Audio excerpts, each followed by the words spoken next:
The Alliance for a Green Revolution in Africa, AGRA, under its 5-year strategy 2017 to 2021, aimed to catalyze and sustain an inclusive agriculture transformation in Africa to increase incomes and improve food security for 30 million farmers through an approach that simultaneously catalyzes change at farmer level, strengthens input and output market systems, and puts government at the center to enable and champion private sector-led agriculture growth at national level.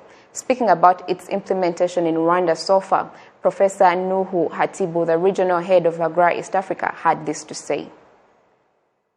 Our initial phases, which overlapped with crop intensification program of Rwanda, we made big contribution through research and breeding, supporting RAB to breed new variety, which supported the crop intensification program of Rwanda.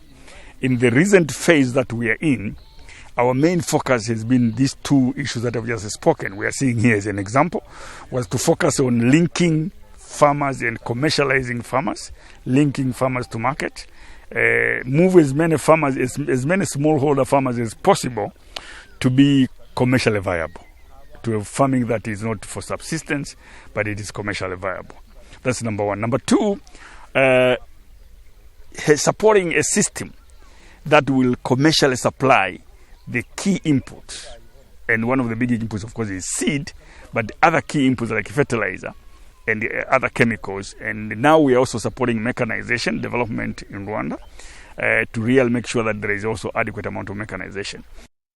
AGRA is now in the process of developing a new strategy for 2030, and they are seeking to partner with Rwanda to take agriculture a notch higher, especially in terms of commercialization and mechanization. Been discussing what are the priorities of Rwanda in PSTA 4, which have not been completed. PSTA 4 has still got 3 years to go.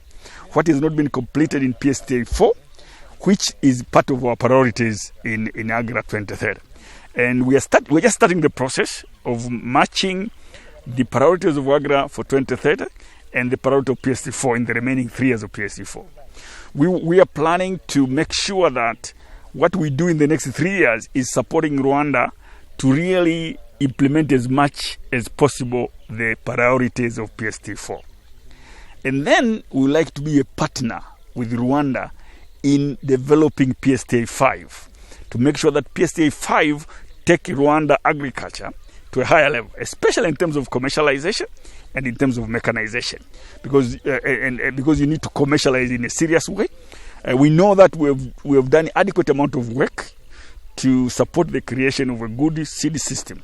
So in terms of varieties and agronomic inputs into agriculture, we think that one will be completed in the next 3 years of PSTA 4. Then when you go to PSTA 5, I think one big area that Rwanda needs to pay attention to will be mechanization.